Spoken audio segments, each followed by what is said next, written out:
Bismillah walhamdulillah. What are the common instruments that are often given in hospice stations? जो medical और surgical hospice हैं दोनों के लिए इक्वली इंपॉर्टेंट हैं। इवन पीड्स की और गायनी की हॉस्पी में भी समहाउ ये टच कर जाती हैं। उन इंस्ट्रूमेंट्स को हम वन बाय वन देख लेते हैं। मैं क्विकली उनको गो थ्रू करूँगा और उनकी इंडिकेशंस बताते रहूँगा। उनको कैसे इस्तेमाल करना है, कैसे आइडेंटिफाई करना है, उसको भी हम अभी देख लेंगे।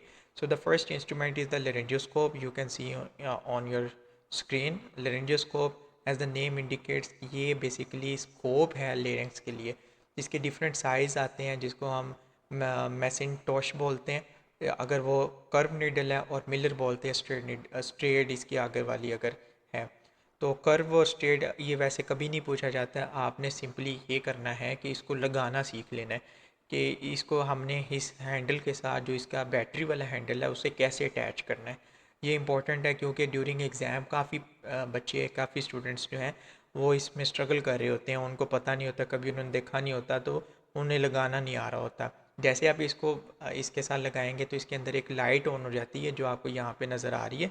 ये एक लाइट है और इस लाइट से आपको लेरेंक्स नज़र आता है। और इसको पास करने का तरीक़ेकार भी आप यहाँ से देख लें कि आपने पेशेंट को जब लेटाना है तो ये इसकी डायरेक्शन होगी। इसको आप इस तरह से होल्ड करेंगे, पकड़ेंगे, ठीक है। स्पेशली यूज़ होता है फॉर द ओबियसली ईटीटी पास करने के लिए, विजुअलाइज करने के लिए एयरवे को एनेस्थीसिया वाले यूज़ करते हैं for intubation and other things, ठीक है। Next one is the ETT, जो हम लेरेंजियोस्कोप के को यूज़ करके ट्यूब डालते हैं, that is the endotracheal tube. ये दो तीन तरह की आती हैं, दो तरह की मेनली आप याद रखें। एक कफ वाली होती है और एक विदाउट कफ होती है। बच्चों में हम विदाउट कफ यूज़ करते हैं, बड़ों में हम कफ वाली इस्तेमाल करते हैं। कफ का मतलब ये है, यहाँ पे आपको एक बलून नज़र आ रहा है और ये उसका एक नज़र आ रहा है एक इन्फ्लेशन वाला पाइप। यहाँ से आप सिरिंज के थ्रू हवा भरते हो और ये बलून अंदर इन्फ्लेट हो जाता है। इसको कफ बोलते हैं। अगर ये ना हो तो विदाउट कफ होती है, जो बच्चों में हम इस्तेमाल करते हैं।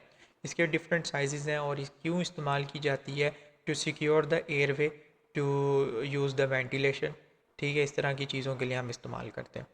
Next one is the spinal needle for number puncture. ये थोड़ी बड़ी नीडल होती है। नॉर्मल जो सबसे बड़ी नीडल आती है हमारे वार्ड के अंदर, वो एक ब्लड ट्रांसफ्यूजन नीडल होती है। ये उससे भी ज़्यादा लंबी होती है, क्योंकि हमने स्पाइनल और एपिड्यूरल एनेस्थीसिया लगाना होता है, तो उसके लिए इस्तेमाल होती है। लंबर पंक्चर के लिए भी ओबियसली इस्तेमाल होती है, ठीक है। और डाइस को इंजेक्ट करने के लिए भी इस्तेमाल होती है। थोड़ी लंबी नीडल है, इसके ऊपर लिखा भी होगा, आपको पता होना चाहिए। देन है कैथेटर। कैथेटर की दो तीन फॉर्म्स हैं। मतलब अगर आप इसकी कैटेगरीज देखें तो एक कैटेगरी है कि यूरिनरी कैथेटर डबल ल्यूमन आता है, जिसमें दो ल्यूमन्स हैं। एक के अंदर बलून पॉट है और एक जो है यूरिन बैग के लिए होता है। और इसको याद रखें, आपकी एक दफ़ा लाजमी वार्ड में जाकर फॉलिस देख ले, उसके कैथेटर्स का पता चल जाए आपको किस तरह के होते हैं। और एक ट्रिपल ल्यूमन भी आता है, वो हम ब्लैडर वैश के लिए इस्तेमाल करते हैं, ठीक है। एक साइड इसकी जो है वो बलून पार्ट की है, इसमें हम नीडल के थ्रू 10 ml सिरिंज से 10 ml तक फ्लूइड भर देते हैं, जो मोस्टली डिस्टिल वाटर होता है, ठीक है। किस लिए इस्तेमाल होता है, ओबियसली यूरिन की जो जब इमोबिलाइज अ पेशेंट, या फिर हमने वो करवाना है, मोनिटरिंग ऑफ द यूरिन करवानी है, या फिर जो है वो आपकी कोई सर्जरी हुई है, कोई भी ऐसी इंडिकेशन है जिसमें हम पेशेंट को मूव नहीं करवा सकते, उसमें कर सकते हैं आप इस्तेमाल। देन लीवर बायोप्सी नीडल, ठीक है। विन सिल्वरमैन नीडल इसको बोलते हैं। इसमें डिफरेंट तरह की आती है। इसमें कैन्यूला है, ट्रोकार है और बाइफिड, ये तीनों कनेक्ट हो जाती हैं, एक दूसरे के अंदर जाती हैं और इनको हम एक साथ अंदर इस्तेमाल करते हैं। मतलब विम सिल्वरमैन नीडल इस्तेमाल होती है मोस्टली लीवर बायोप्सीज़ के लिए, ठीक है। लीवर बायोप्सीज़ के लिए इस्तेमाल होती है। देन नेक्स्ट है सिरिंजिस। इसमें इंसुलिन सिरिंज आती है सबसे, जो इसको सब क्यूटेनियस सिरिंज भी बोलते हैं। इससे भी छोटी एक माइक्रो सिरिंज भी आती है, लेकिन मोस्टली इसको हम सबसे छोटी सिरिंज ही कंसिडर कर रहे होते हैं वार्ड के अंदर। और ओबियसली ये हम यूज़ करते हैं। इसमें यूनिट्स होते हैं, ये आपको 10 से 100 तक यूनिट्स नज़र आ रहे हैं और 1 ml की ये होती है टोटल। 10 यूनिट्स का मतलब, 100 यूनिट्स का मतलब है कि 1 ml या 1 cc बनाता है ये total. Then next one is the feeding syringe, ये इसको ब्लेडर वास सिरिंज भी कहते हैं। ये 60 ml की आती है, 100 ml की भी आती है, लेकिन 60 हमारे वार्ड्स में मोस्टली पड़ी होती है। तो इस सिरिंज से इसको हम ब्लैडर वॉश भी करते हैं और जो हम एनजी फीड करवाते हैं वो भी इसके थ्रू ही करवाते हैं, ठीक है। देन है बोन बायोप्सी नीडल। ये भी वही है जैसे हमने पहले देखी थी, ये बेसिकली तीनों चीज़ों को हमने एक साथ जोड़ा हुआ है, ट्रोकार नीडल सारी चीज़ों को जोड़ के हमने रखा हुआ है, तो ये बोन बायोप्सी नीडल बन गई है। देन है माइक्रोब्यूरेट। जो छोटे ब्यूरेट्स आते हैं ये हम ड्रिप्स के लिए यूज़ करते हैं, और इसमें हम यूज़ इसलिए करते हैं कि हम ड्रॉप्स को कैलकुलेट कर लें जब हम ड्रिप्स को कैलकुलेटेड वे में लगा रहे होते हैं। देन है central Venus catheter.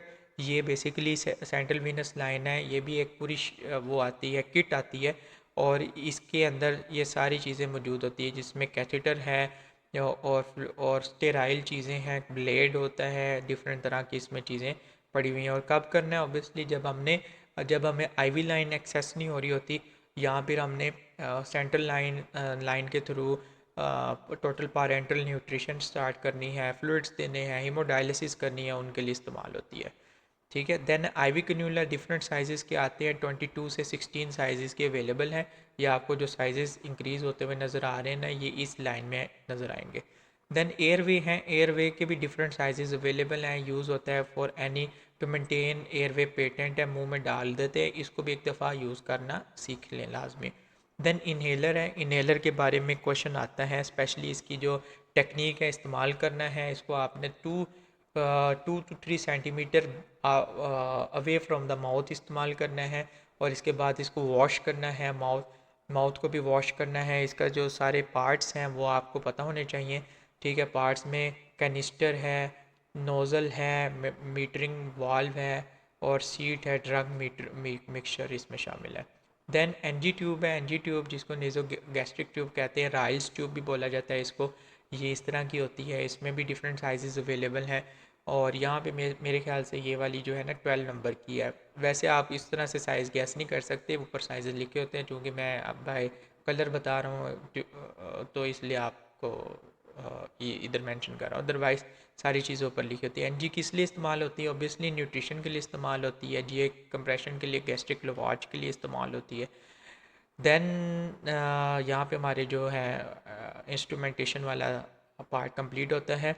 I hope so ये हेल्पफुल रहा होगा। इंशाल्लाह मुलाकात होगी नेक्स्ट में।